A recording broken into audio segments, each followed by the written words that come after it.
Epistle to the Romans, Session 91。羅馬人書註釋第91講，我哋嚟到羅馬書第8章第5節，我哋再讀一次第5節。因為隨從肉體的人體貼肉體的事，隨從聖靈或者隨從靈的人體貼靈的事。The expressions after the flesh or in the flesh, mind the things of the flesh, the mind of the flesh, and walk after the flesh, stand in causal relationship to one another。 呢處有3個詞彙呢，係彼此互為因果嘅。第一就係 after the flesh 或者 in the flesh， 在肉體裏邊嘅，隨從肉體的。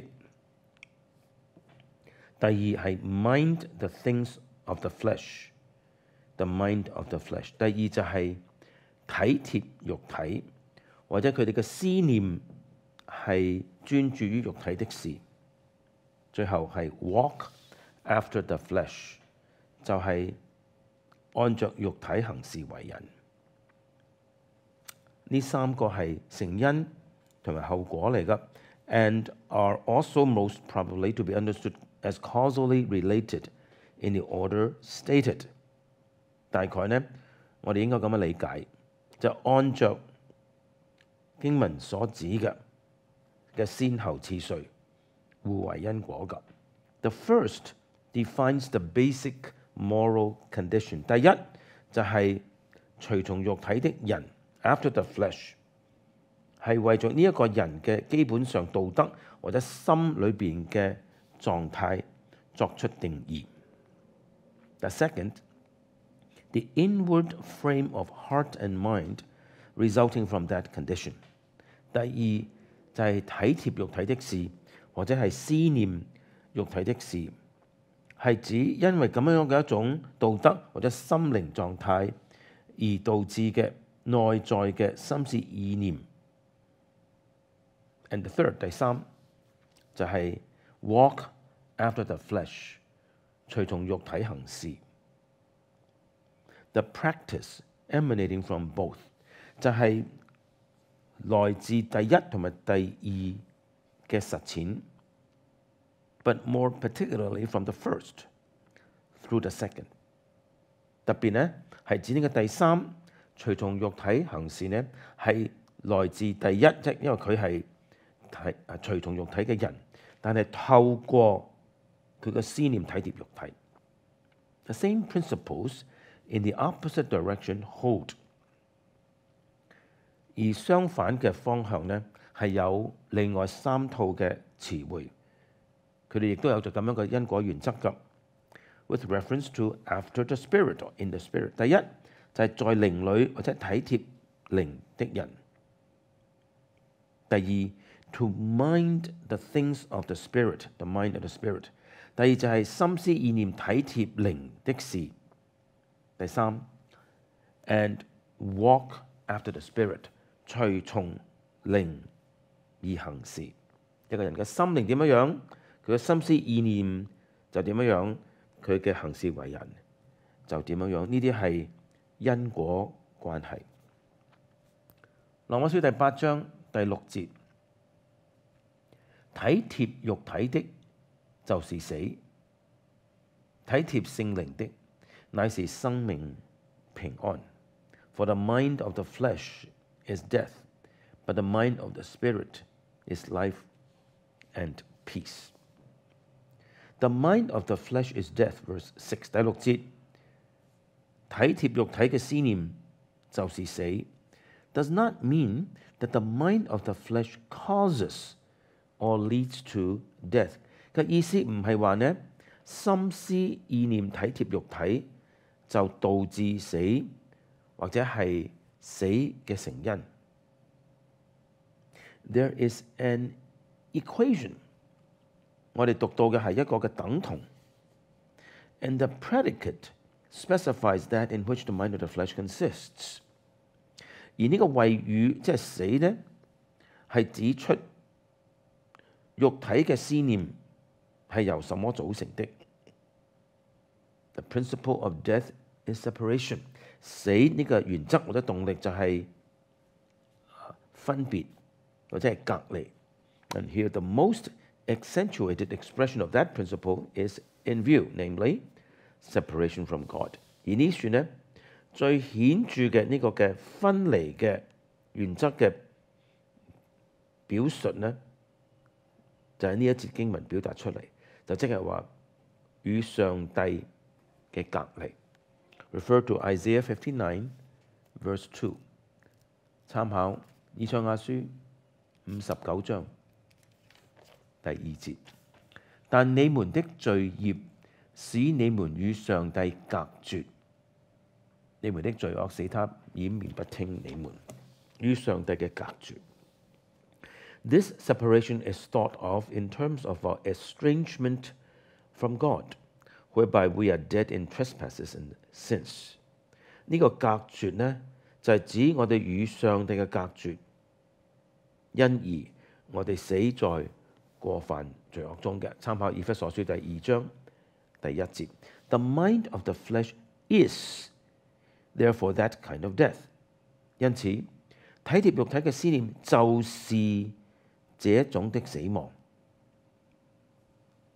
The mind of the spirit is life and peace。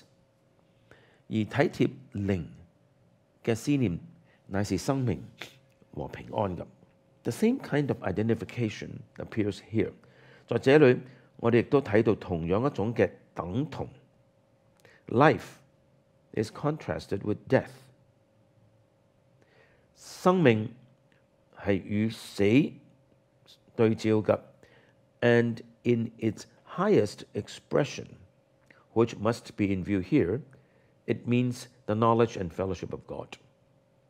而生命嘅最高嘅表達就是認識上帝，與他相交。呢處肯定係指呢一種生命㗎。Refer to John chapter 17 verse 3。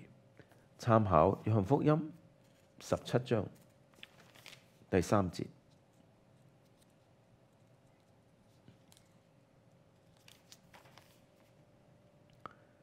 認識你獨一的真神，並且認識你所差來的耶穌基督，這就是永生。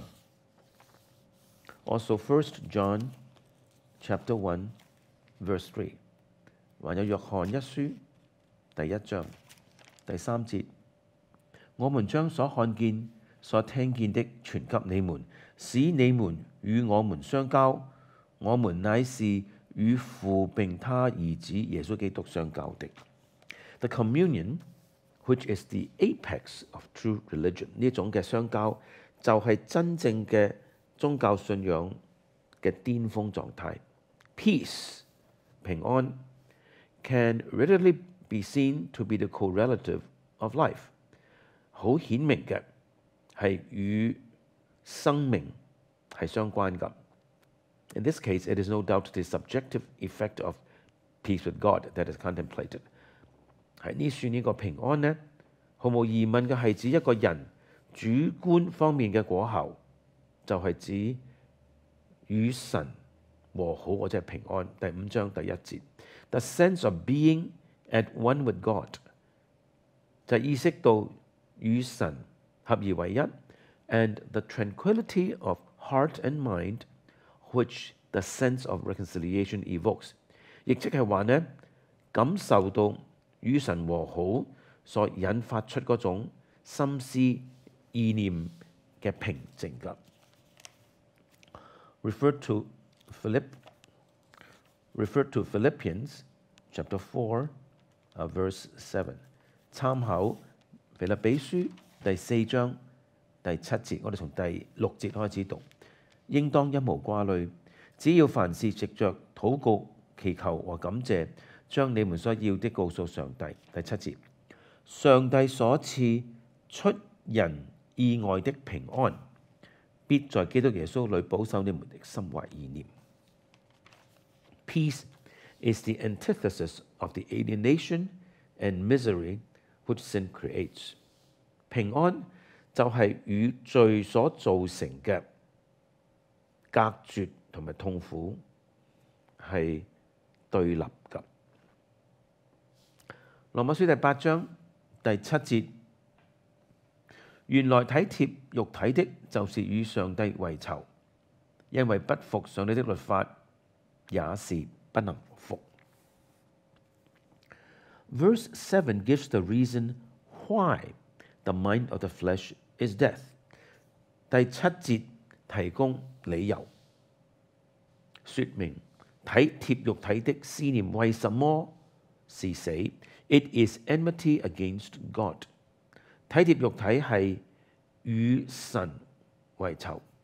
We have the same kind of equation. 在這裏我哋都有一種嘅等同。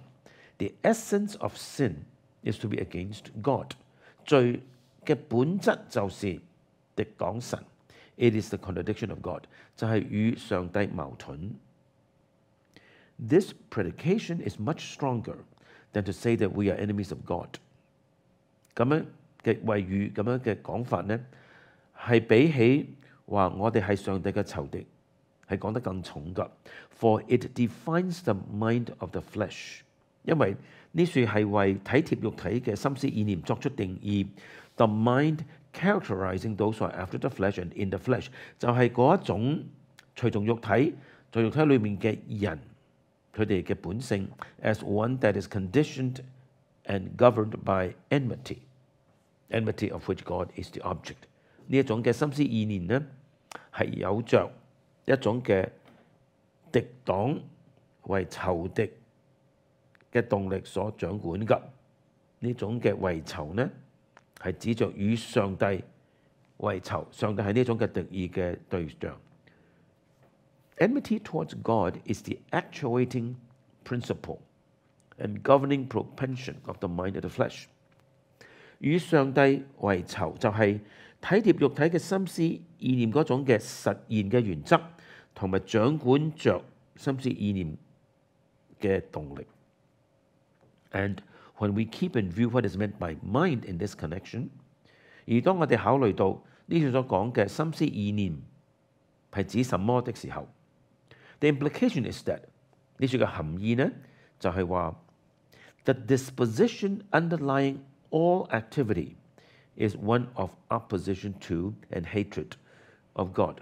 就係話呢個人所有嘅活動背後嘅心思意念都係敵擋同埋恨惡神嘅心思意念。The latter part of verse 7 is confirmatory of the first part。 第7節嘅下半係證實或者肯定上半節嘅。第7節嘅下半係話，因為不服上帝的律法，也是不能服。The law of God reflects the divine character and will。 上帝嘅律法係反映出上帝嘅本性同埋旨意。And the attitude to the law is the index of the relation to God。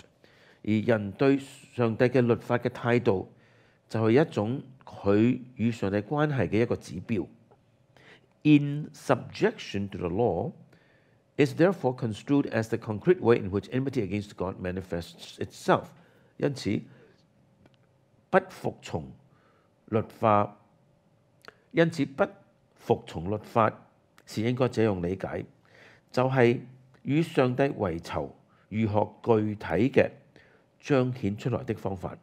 And the strength of the expression enmity against God， 而呢處所講嘅與上帝為仇咁強烈嘅語氣呢 ，shows the gravity with which in subjection to the law is viewed， 就指出聖經係看不服上帝嘅律法係如何嚴重的一個問題。This reference to the law of God in such a context evinces that same estimate of its sanctity and majesty, which we found repeatedly in the earlier parts of the Epistle。 喺呢處嘅上下文咁樣去指出上帝嘅律法呢，係要表達出保羅對上帝嘅律法嘅聖潔同埋威嚴係幾咁嘅尊重。而我哋喺羅馬書前文好幾次已經讀過㗎。The last clause, neither indeed can it be。最後個短句就係也是或者誠然，也是不能服從。Points to the impassibility that resides in the mind of the flesh， 就係指出在體貼肉體嘅思念裏邊嘅一種嘅不可能性。It means nothing less than it is a moral and psychological impossibility for those who are in the flesh to have any disposition of obedience with respect to the law of God。 所指出嘅無他，就是話嗰啲在肉體裏邊嘅人呢，佢嘅心靈、佢嘅心理都係不可能有任何順從上帝嘅律法嘅心思意念㗎。羅馬書第8章第8節，而且屬肉體的人不能得上帝的喜歡。Verse 8 continues the thought of the last clause in verse 7。 第8節係接續着第7節最後短句嘅思想㗎。Namely 就係話呢 the impossibility belonging to those who are in the flesh， 就係嗰啲心思意念體貼肉體嘅人，他們一種嘅不可能性。But a directly personal complexion is given to the thought。 但呢度嘅思想呢，就帶上咗一種好直接嘅個人性嘅色彩。By speaking of what is well pleasing to God， 因為保羅係話那些是討上帝喜歡的事。And the extent of the impossibility is accentuated。 而呢處講到不可能呢，呢個不可能性嘅範圍又更加嘅顯著。By the broad scope which is implicit in the expression please God， 因為討上帝的喜歡呢個表述呢，係意味着一個更廣嘅範圍㗎。It is implied of course that the law of God enunciates what is well pleasing to God。 當然，保羅暗示上帝的律法係勾畫出那些是討上帝喜歡的事。But what is pleasing to God comprehends more than is included in the term law。 但係律法呢個名詞並冇包含着所有討上帝喜歡的事㗎。Hence by saying that they that are in the flesh cannot please God， 因此當保羅話他們那些在肉體中的人係不可能討上帝的喜歡呢， The extent of the impossibility is expanded to cover the whole range of what is pleasing to God。 呢個不可能性嘅範圍又更加嘅擴大咗，係包含所有討上帝喜歡的事呢個嘅範圍㗎。This is an inference necessarily drawn from the first clause in verse 7, that the mind of the flesh is enmity against God。 呢個係從第7節嘅第一個短句就係話心思意念體貼肉體的人是與上帝為仇。從呢一個短句必然帶出嘅推論。But the apostle does not leave his readers to inference。 但是使徒保羅並沒有令讀者作推論而已。He expressly states what is to the effect that it is a moral and psychological impossibility for those who are in the flesh to do anything that elicits a divine approval and good pleasure。 因為佢明文指出，而佢嘅意思就係話呢，那些思念體貼肉體嘅人係在佢嘅道德上同埋佢嘅心理上係不可能行任何嘅事係使上帝喜悅同埋讚許㗎。Here we have nothing less than the doctrine of the total inability of the natural man。 在這裏無他，我哋就讀到聖經中嘅人血氣嘅人嘅完全無能性呢個教義。That is to say，換言之 ，total inability to be well-pleasing to God， 完全無能討上帝的喜悅 ，or to do what is well-pleasing in His sight， 或者係話完全無能作任何在他眼中討得喜悅的事。In the whole passage， 在呢整段經文第5節到第8節 ，we have the biblical basis for the doctrines of total depravity and total inability。我哋讀到聖經嘅基礎，可以根據呢個基礎建立完全嘅墮落同埋完全無能呢兩條教義。It should be recognized, therefore， 因此我哋必須承認 that resistance to these doctrines must come to terms not simply with the present-day proponents of these doctrines。假若係抗拒呢啲嘅教義人嘅完全墮落同埋完全無能呢，就不單係必須面對當今提倡呢啲嘅教義嘅人 ，but with the apostle himself， 還有必須面對使徒保羅嘅自己㗎。Enmity against God， 與上帝為仇 is nothing other than total depravity， 無他就是完全的墮落 ，and cannot please God， 不能討上帝的喜歡，是無他 nothing less than total inability， 就係完全嘅無能。羅馬書第8章第9到第11節。如果上帝的靈住在你們心裏，你們就不屬肉體，乃屬靈了。